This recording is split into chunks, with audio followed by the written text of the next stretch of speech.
John likes tech and lives in Indiana, you know. Kevin likes the Dodgers and talks on the radio. John plays games on Xbox and on his Nintendo, while Kevin runs around LA with his mustachio. It's the Lack of Genius podcast, in your ear holes at last.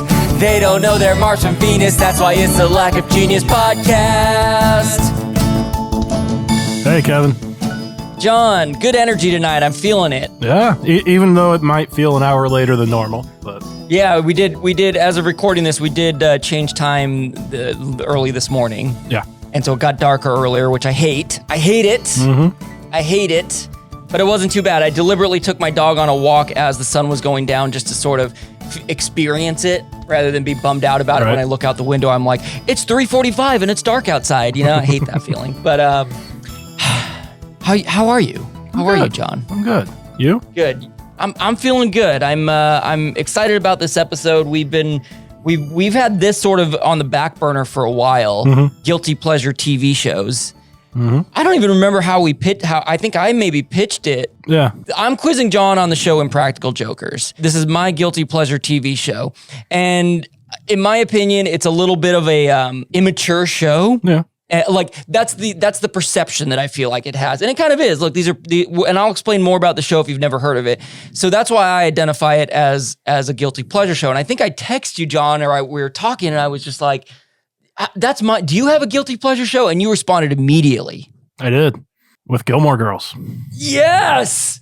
And when I heard that, John, I was like, we are doing this. John, all 6'7" of you with your manly lumberjack beard, and you're watching Gilmore Girls, and that made my decade. That made me so happy. I like the humor in it. It's a very dry humor most of the time, which I enjoy that dry type of humor. So yeah, and I have zero judgment to you or to anyone who watches Gilmore Girls. It's a great show. I've seen some episodes, and I do know the dry humor that you're talking about. Mm-hmm. It's a very specific kind of humor. Did you start watching the show on your own? Was it something that you and your wife watched together? Like, what's the story there? I think I just watched it when it was on TV originally. Yeah. Were you like? Well, I don't want to spoil any like questions, but like, because I can't even remember exactly when it came out. But were you like living at home at that time? Were you living on your own? What was the? I will defer that answer until later. Okay. All I know, John, is that I love the fact that you willingly watch a show. You know, I feel like a lot of guys would be like, oh yeah, my girlfriend made me watch it or whatever. And you are owning it. And I love it. I love that you love this show. It makes my life. Tidy up before we go any further with the show. Tidy up before we go. Fix our mistakes tonight. I wanna get it right.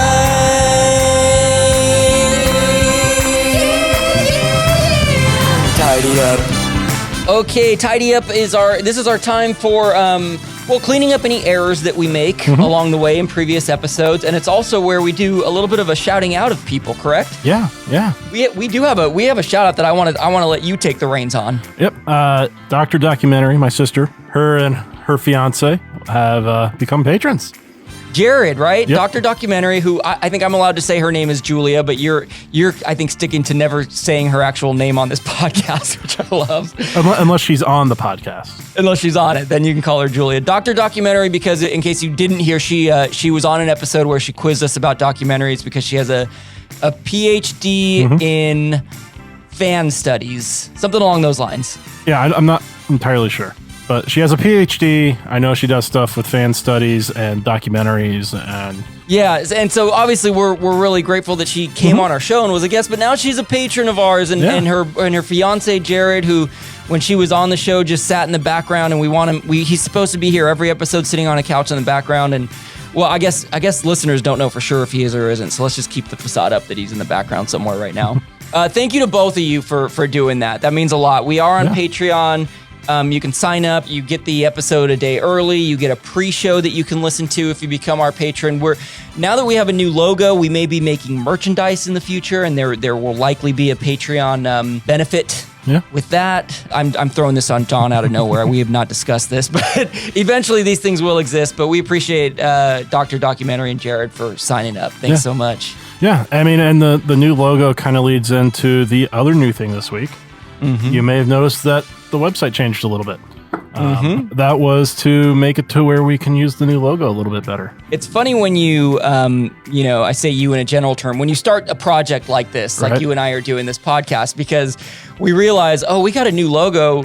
We have to change a lot of stuff. We have to go to each social media thing. We have to go to the website. We have to go to where we post each podcast. And so I made a couple new headers, and you covered the social media side. And hopefully everywhere you look related to Lack of Genius by now has our new our logo created by Jeff McAvoy, who we had on last week. And along with that, John did some work on the website to give sort of a different overall feel and look to it. Yeah. I mean, it still has some quirks, but in general, if you don't see anything on the website, like if you just see a big picture of us, just scroll down a little. There's stuff there.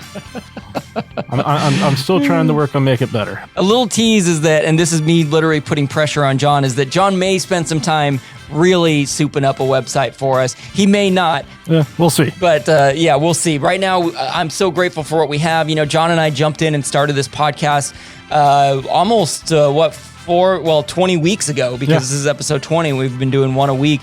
And we said, you know what? Rather than put everything in place, like a nice website and a great social presence, let's just start going and figure things out as we go. So we're a work in progress still, and we're proud of that. And we're trying to grow our audience, and we're just grateful that you're being a part of it, you being the person listening right now. So thank you. Yeah, I mean, and we've gotten a lot of feedback, I think, really about the new logo, and people seem to like it. It's crisp. It's got a log on it. It looks like a microphone. It says the word podcast. It's got everything you need in a very simple, it's pleasing to the eye. It is. So I've received a lot of good feedback as well. So again, Jeff A. McAvoy on Instagram if you need a logo or a logo for yourself. I mean, and Kevin said something about merchandise. If there is something that you want the logo on, like if you want it to be a shirt or a mug or something like that, let us know. We are looking into doing things like this. So can we do temporary tattoos? Ooh, that would be fun. Maybe. Ooh, let's get real tattoos, John. I'm down for it.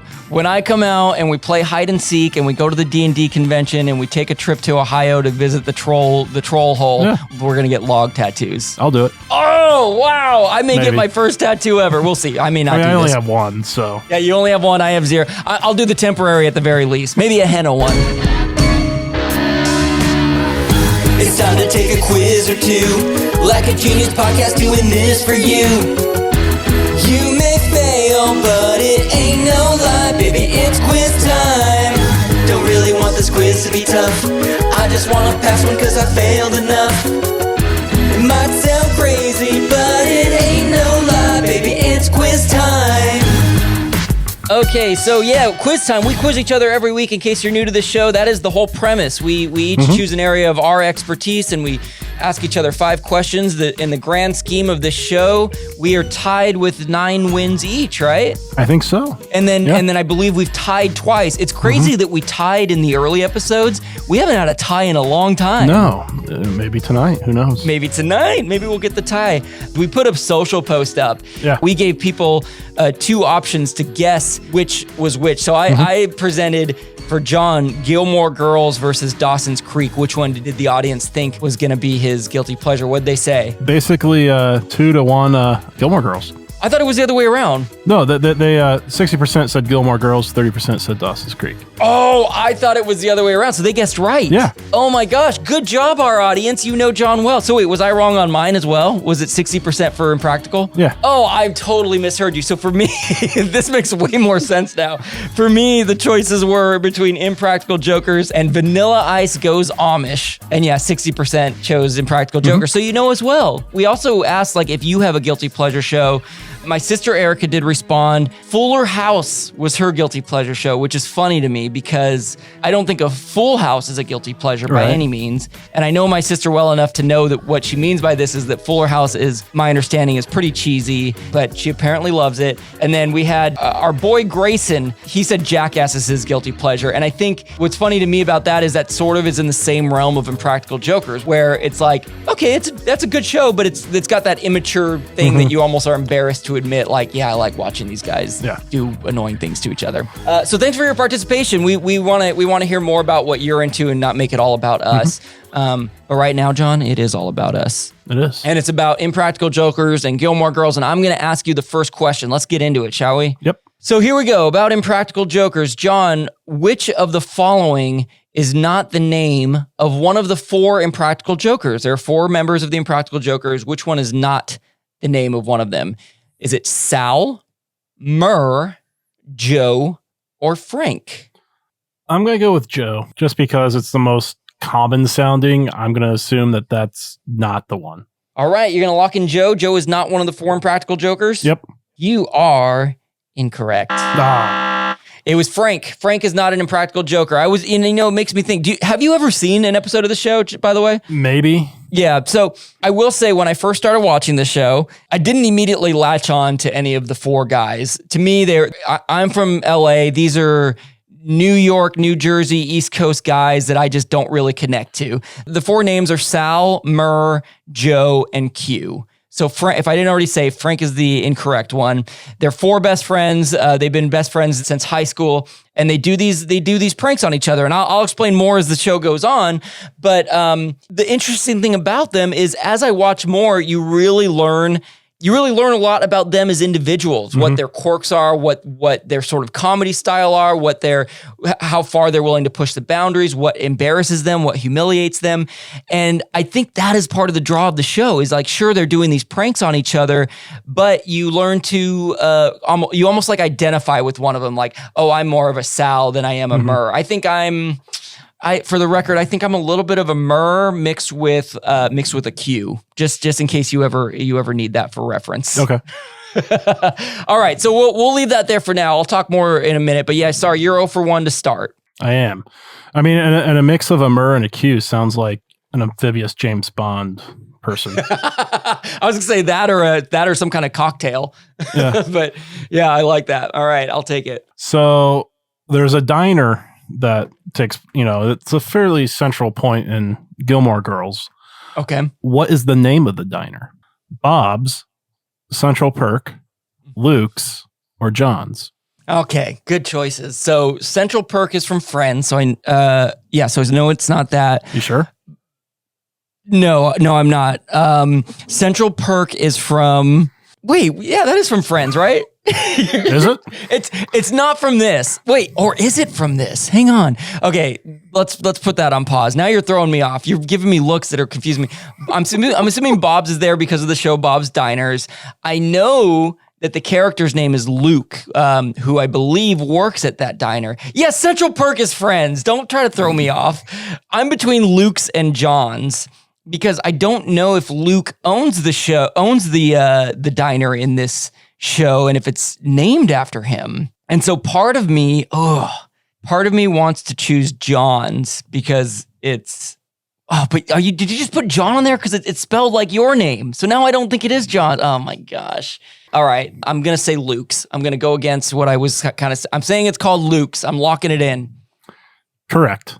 Oh, thank you. I almost overthought my way out of that one, didn't I? And Central Perk is from Friends. I know you threw. I was like, wait a minute. No, what? You make me doubt myself. Okay, deep breath, Kevin. Deep breath. All right. So I was correct about that, right? That the character's name is Luke. Mm-hmm. So does he own this place in the show? Yeah. If memory serves, it was, I want to say, family members of his that passed it on to him. Like, it's been in the family for a long time type deal. Did he rename it after himself, or was it already called Luke? I think I think he renamed it. I don't quite remember on that one. I will say it has been a while since I've rewatched Gilmore Girls, so I don't quite remember all the aspects to it. This sounds like a great opportunity for somebody to tidy us up on this, Right. Okay, that's good stuff. So 0 for 1 for you and 1 for 1 for me. Yep. Okay, off to a hot start for me. Let's see about number 2 for Impractical Jokers. This is a fill in the blank, all right? Okay. So each episode begins with the description. There's a bunch of words, and then it says, 4 lifelong friends who compete to blank each other. Is it humiliate each other, embarrass each other, punish each other, or torment each other? Which is the tagline? I mean, if it was me and my friends, I would probably say torment.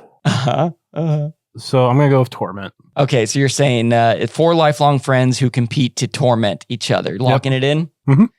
That is incorrect. Sorry, John. It is embarrass. 4 lifelong friends who compete to embarrass each other. That is the interesting sort of equation to this show, is that one of its sort of critiques early on was that it's like, oh, a hidden camera show. Yeah, that's been done. Candid camera. What was Ashton Kutcher's one? Punked. The difference with this one is that the joke isn't really on the mark, quote unquote. It's not on the public person. The joke is on the 4 hosts themselves. Right. If you don't have a familiarity with the show, one person is out on the street, they have an earpiece in, the other 3 are backstage, whatever, in a trailer, they're somewhere on site with microphones, they're literally telling the person what to do. And just as a quick format of each episode, they compete in several challenges throughout the episode. If somebody refuses to do something, they lose. And whoever loses the most challenges throughout the episode is the ultimate loser for that episode, and they get a grander punishment. They get a more grand punishment. So it's got the competition element. It's got the embarrassment. They'll do things in everyday places. So they might be in a sandwich shop, and one of them will be in a sandwich shop, and from backstage, they'll say, okay, when this guy, after you finish making this guy's sandwich, just punch the sandwich as hard as you can. And it may not, it's a little bit silly, but put yourself in that situation where you're at a Subway, let's say, and all of a sudden your sandwich is getting punched. Like, what do you do? And, there's much funnier things than that, but that's the general idea. The whole idea being to come up with the most embarrassing thing possible and try to make these guys do it. So 4 lifelong friends who compete to embarrass each other, John. Okay. 0 for 2. I'm sorry for you. That's okay. You're going to get the next 3 right. I believe in you. It's possible. So the average script for Gilmore Girls was 75 to 80 pages. And it's an hour-long show. Oh. What is the average for most hour-long shows? 75 to 80, 65 to 75, 45 to 50, or 35 to 40? What a great fact, John. So the average for Gilmore Girls is 75 to 80 pages, and that is one of the options. So it could be like, is this average? Here's what I know about Gilmore Girls. I never really enjoyed watching Gilmore Girls because of how fast they talk in it. They speak so quickly, which is funny to say because sometimes when I get carried away, I start going real fast. So it's probably like I see myself in there. I'm like, why are you talking so fast? Settle down. So what that tells me is they're squeezing a lot of dialogue into an hour-long show. So I'm guessing that an average hour-long is less than 75 to 80. I'm going to say 45 to 50 is an average hour-long show, and I'm locking it in. Correct. Oh, I got it. Yeah. From my understanding, on average, when it comes to TV or scripts in general, it's about a minute per page. Each page equals about a minute. Gilmore Girls, you're right. They talked very fast on the show, and it averaged 75, like almost double the amount of pages, right? One thing that I saw was evidently on Netflix, they don't actually have subtitles for all the dialogue because it's too much. Yeah, it's too much. Like people couldn't read it because it goes so too fast. So they like cut out like stuff that doesn't really matter, evidently. That's hilarious. And something else that I saw is the actor who played Luke, who owned the diner, and then the actress that played Lorelai, the main actress, evidently like a little bit into the show, they both realized they needed to stop smoking in order to be able to have enough lung capacity to keep up with how fast stuff is. And so did they officially quit smoking? Is that that's what it sounded like from what I saw? That's a fantastic story. Yeah. I love that.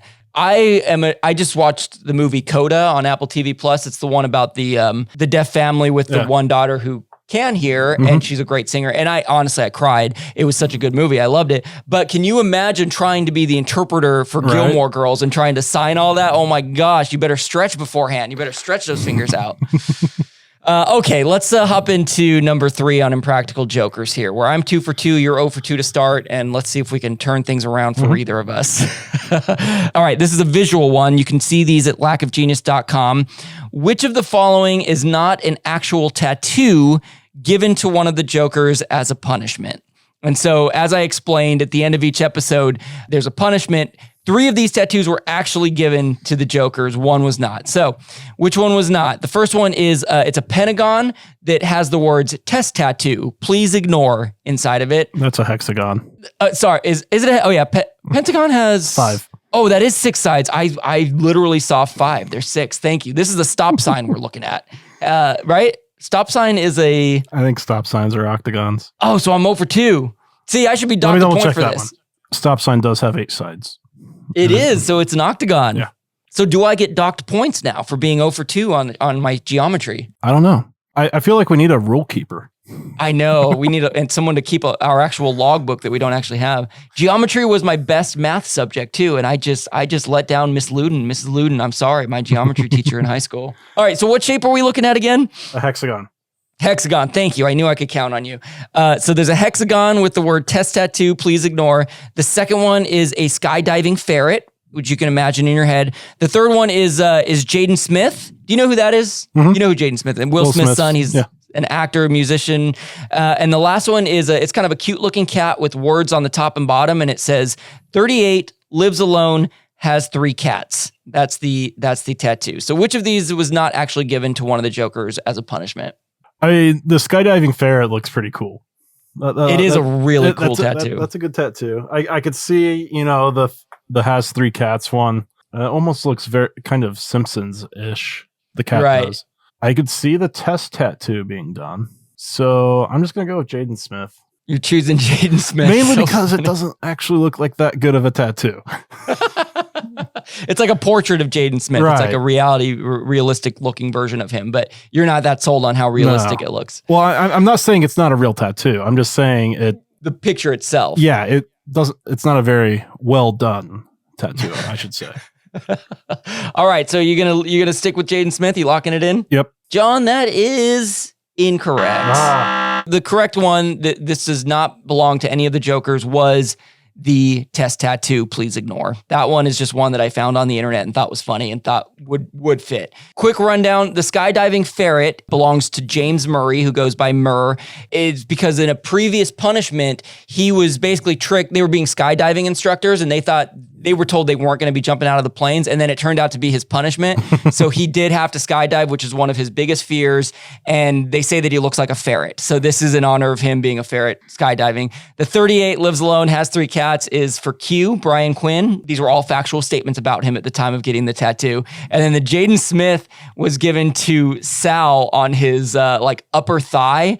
And what's so funny about the Jaden Smith one, literally the reason they did it is just because it was so random and they thought it would be funny. For the rest of Sal's life, he has a tattoo of Jaden Smith on his thigh. And so there are so many times during the seasons where one of the things that they'll tell him to do is say, tell him about your Jaden Smith tattoo. Show him your Jaden Smith tattoo. And he'll have to pull down his pants and show it off. And the other interesting fact about this is that all 3 of these tattoos were given in the same episode. So in that episode, Sal, Q, and Murr all lost. Joe got to be the one to decide who got what tattoos. And so these are the ones he landed on. Okay. There you go. 0 for 3, John. I'm sorry. You got to watch more Impractical Jokers. But let's see how we do on Gilmore Girls here, where I'm 2 for 2. Which famous director's brother played the character of Kirk?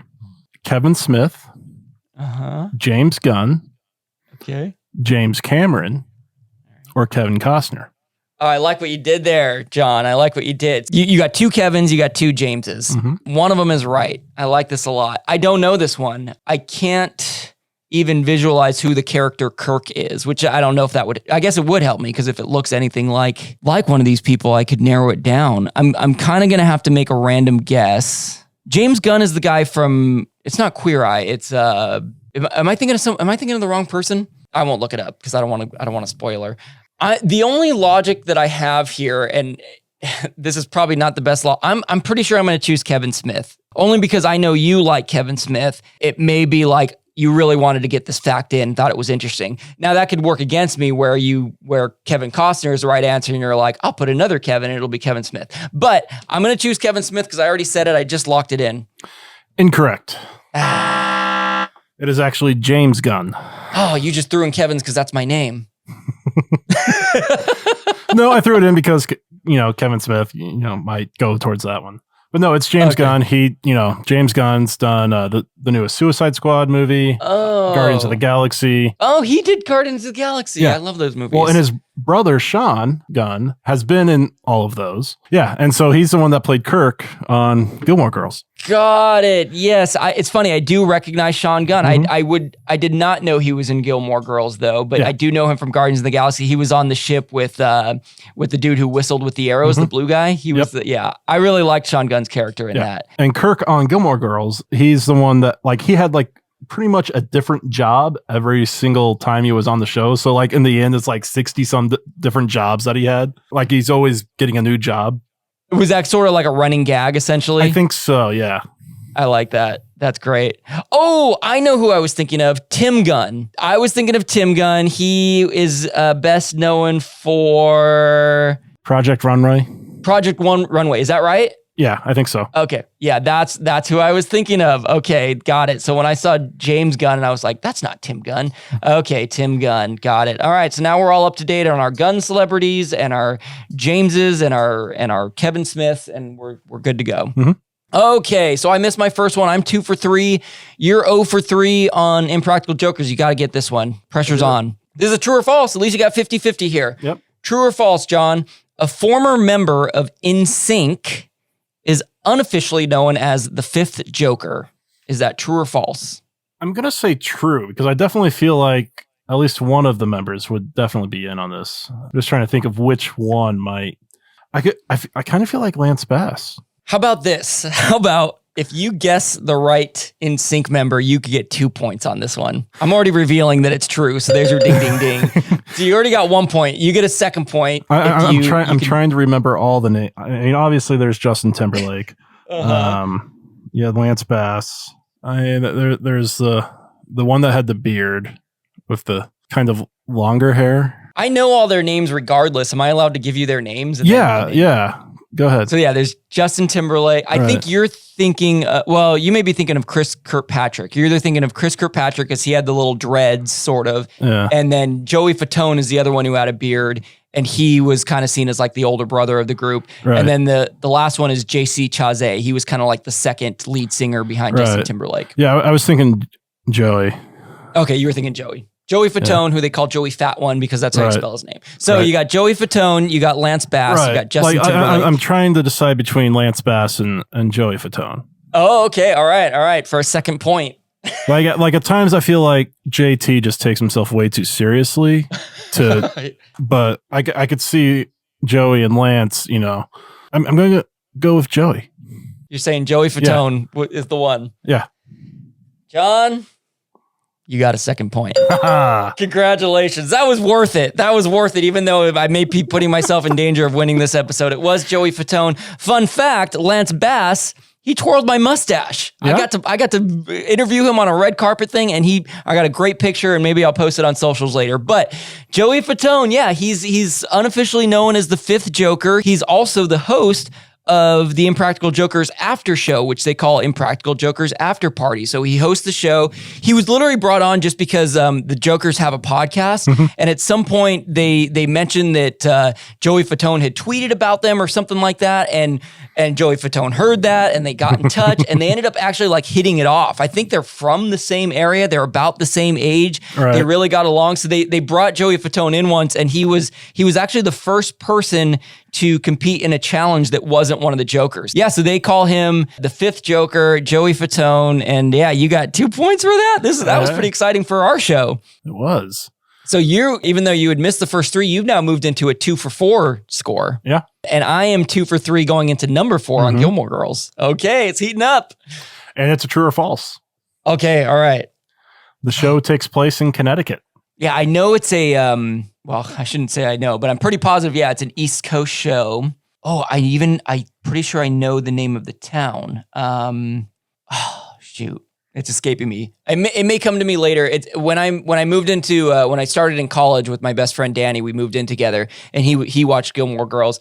And downtown Laverne, I went to University of Laverne, has these nice little lights on it, and he always said it looks like the town in Gilmore Girls, and I agreed. I was like, yeah, it does, and I'm totally blanking on the name. Since you gave me an extra point, if you can think of the name of the town, I will give you an extra point. Do I have to get the true or false part right, or do No. I get the point even if I come up with okay? But once we're done with this question, you can't think of the name later. Yeah, exactly. You'll have to reveal it by Right. then. I'm pretty positive it's something with hollow in it, like Sleepy Hollow. Something's hollow. Eve's hollow. I may be. Oh gosh, it's or is it Sleepy something? And that's what I'm thinking of. Let me also, while I'm kind of stalling, because I also got to figure out if this is true or false. Yeah. And I want to say that Rory, who I'm pretty sure is the main character, does she go to Harvard? I know she goes away to college, so part of me wants to say that it takes place in Massachusetts and not Connecticut. And so here's what I'm leaning towards, is I'm leaning towards choosing false. The show takes place in Connecticut. I'm choosing false. And the town is, I'm not going to come up with it. Because I could be here all day. I'm going to say it's called Eve's Hollow. Incorrect to both. Man. It takes place in Stars Hollow. Stars Hollow. I knew it was a one-syllable word. I just could not. I couldn't come up with Stars Hollow. Dang it. And you're right in that Rory, one of the main characters, does go off to school. I can't remember if it's Harvard or Yale. I want to say Yale, but I'm not positive. Yeah, it looks like it's Yale. Yep, Yale. Rory went to Yale. By the way, I know you have to explain this to me, but Handmaid's Tale, the actress that plays Rory is in that. Oh, and, okay. And I only saw the first, I think, 2 seasons, but yeah, she does a great job in it. And it's like, oh, she's an adult. Cool. Yeah. And one more fun fact related to an episode we'd done previously is she was also the star of a Less Than Jake video. I believe it's The Science of Selling Yourself. Oh no, She's Gonna Break Soon. There's a video for Less Than Jake called She's Gonna Break Soon. And what's her real name? We should Alexis Bledel. Alexis Bledel. I never would have come up with that. Like in the show, you see her speaking Spanish occasionally to like the help. Oh, cool. And in the show, she's supposed to, just kind of know Spanish. Mm-hmm. Evidently, her family is from, I think, Argentina. Really? And so Spanish is what she only spoke until she went to school. So English is actually a second language for her. Good for her. Wow, that's amazing. Yeah. Wow, I managed to go 0 for 2 on one question. Yep. And it does take place in Connecticut. It does. Yes. And Stars Hollow is a fictional town in Connecticut, or is it a real place? It's a fictional town. And the town that it was loosely based on is Washington Depot, Connecticut, which evidently in one of the episodes, one of the characters mentions going to Washington Depot. Oh, how funny. It's a little like tribute to it. Washington Depot is such a weird name for a town. I don't know. We have a city here. It's literally called City of Industry. It sort of reminds me of it's so dry. It's just so ugh. Wow, John, what a turn of events for us. We're going into question 5 and we're tied 2 for 5. So pressure's on both of us. Here, you get to get it rolling for us. Number 5 for Impractical Jokers. There have been several international versions of Impractical Jokers created, spun off of the original one. Which of the following countries does not have a version of Impractical Jokers? Is it the Netherlands, Brazil, Egypt, or Singapore? I'm going to go with Netherlands only because I feel like they have a different type of humor. Oh, interesting. I like your logic. Yeah. Like the other places, I could see, all of them having a type of humor that the show would do well with. Okay. But Netherlands, for some reason, just seems like it might be a little bit different. You gonna lock it in? Lock it in Netherlands? Mm-hmm. All right, that is incorrect. Sorry, Netherlands does have one. The one of these 4 that does not is Singapore. So Netherlands does, Brazil does, Egypt does. A quick rundown of all the spin-off countries that exist.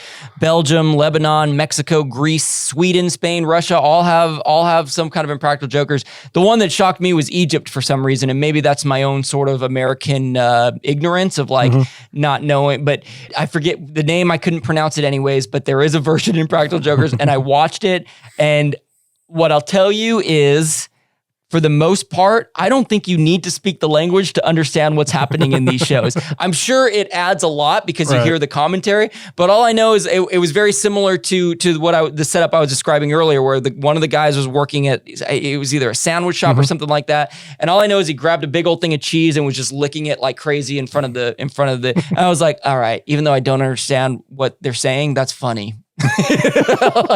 So there you go. Anyways, I thought it was very interesting that look, Impractical Jokers they struck gold. I mean, they found something that worked and really resonated with people. And I never thought in 100 years that I would like this show. And in fact, I was kind of anti it when I don't even remember. It's just always on True TV. They just always show marathons of it. And one day I watched it and I realized, oh my gosh, A, I'm starting to kind of like these guys and get to know them. But B, I think this maybe is what a lot of people like about it is you start to envision yourself doing it. And it's like, oh man, I could do that. But it's one of those things that's way harder than it looks like when you really put yourself in front of a person and have to do these funny things. So anyways, all that is to say that these guys really created something unique, something special, and it's clearly branched off to become an international hit. And so, guilty pleasure or not, mad props to these 4 guys on creating what they have. Yeah, definitely. Okay, so now the pressure's on for the win here. Yeah, either win or tie. Win or tie. Our tie prediction might be right. Yeah. Oh my gosh.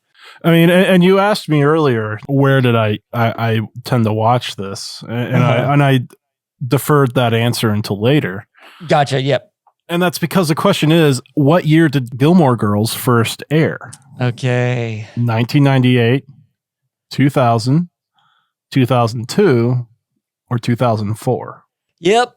I don't know. And okay, I can use a little bit of logic here. See, I did not watch Gilmore Girls. I did mention my friend Danny watching this show. Yeah. We started going to college in 2003. That's the year I graduated high school. And he clearly had watched Gilmore Girls then. So that tells me it's not 2004. I can eliminate one. 2002 would mean that by the time we went to Laverne and he saw Stars Hollow, that it would have only been a year old. I think it's older than that. So I'm going between 98 and 2000.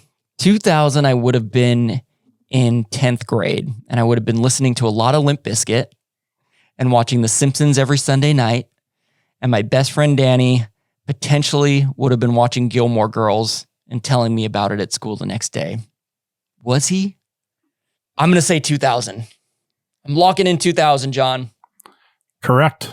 Yeah. And it lasted for 7 seasons until 2007. And then, nearly a decade goes by and Netflix does a 4-episode miniseries. Like each episode is like 90 minutes and it's like a year in the life. Did you watch those? Did you watch Netflix ones? Oh yeah. They were good. Cool. I really like Lauren Graham. I really like the actress that plays Lorelai. I know her mainly from Parenthood. I don't know if you've watched that show. And not a whole lot, no. I don't. It's interesting because I'm sitting here saying that's definitely not a guilty pleasure, but maybe it is. Yeah. That show is so good. It is a family, heartfelt show. It's acted well. It's written well. She does great in it. She ended up meeting her real life husband in that show. I believe they met on that show, but he. It's funny. I always call him Nate because the actor played Nate in the show 6 Feet Under, which is another one of my favorites. Why am I blanking on his name? Well, and I mean, she's also in the Disney show Mighty Ducks. She is, yes. Did you watch that, by the way? I've watched the first 4 or 5 episodes, but Jacob was watching a bunch of it this weekend. Got it. Yeah, so. I watched the first few just because I really loved Mighty Ducks, and I was mildly into it. I actually started to laugh at some of the characters. Like the kids were pretty well cast, but I did not finish it. But yeah, she was in that. Peter Krause, by the way. Peter Krause. He plays Nate on 6 Feet Under, and I don't remember his character name on Parenthood, but he's one of my favorite actors. Very underrated. Okay. All right, John, man, I got to be honest. I'm happy that I won. Right. I won by 1. I was almost rooting for a tie because it would have been all thanks to NSYNC, and just the fact that you would have quizzed me on Gilmore Girls and NSYNC would have brought you the luck of tying. But I did win, so I go up 10-9 in the grand standings, and we'll see if you can catch up next week, which we are still figuring it out. Yes, we do have solid ideas. Right. We just don't know which idea we're going with because it depends on other people. Right. I mean, either way, we're gonna have a guest. Yes. We're just not sure who would be the guest yet. But if you pay attention to social media, then before the episode comes out, you'll probably know what it's going to be. Yeah. Lack of Genius. You can find us on all the socials. And John, we are, by the way, like we're moving along, man. And not just in a greater sense of like, we're all moving into the holidays. It's getting crazy. But you and I with this podcast, man, we're chugging along. Look at us go. Did we just knock out episode 21 right now? We did. Wow, we're old enough to drink officially. The podcast is old enough now. The podcast, yeah, we've been old enough to drink for quite a while. I'm really looking forward to episode 26. Yeah, should we just leave it at that, or is that just I think a tease? so. We will call it something special for our longtime listeners. Episode 26. This is what we call a tease. If you've listened to every episode up to this point, or most episodes, you're going to enjoy episode 26. We're on 21 now, so you got about 5 weeks, and by then you'll be wearing your Christmas sweaters and drinking your eggnog and be like, oh, you'll get to unwrap the present that is episode 26 of our podcast. All right, John. Well, I appreciate you for educating me on Gilmore Girls and for letting me gush over the Impractical Jokers a little bit. And dude, this podcast is it does my heart a lot of good, and I'm really grateful to hop on this mic with you every week. So, yeah, me too. All right, dude. With that, we'll catch you next week doing something. Yep. It's the Lack of Genius podcast in your ear holes at last. They don't know they're Mars from Venus. That's why it's the Lack of Genius podcast. I kind of feel like Lance Bass.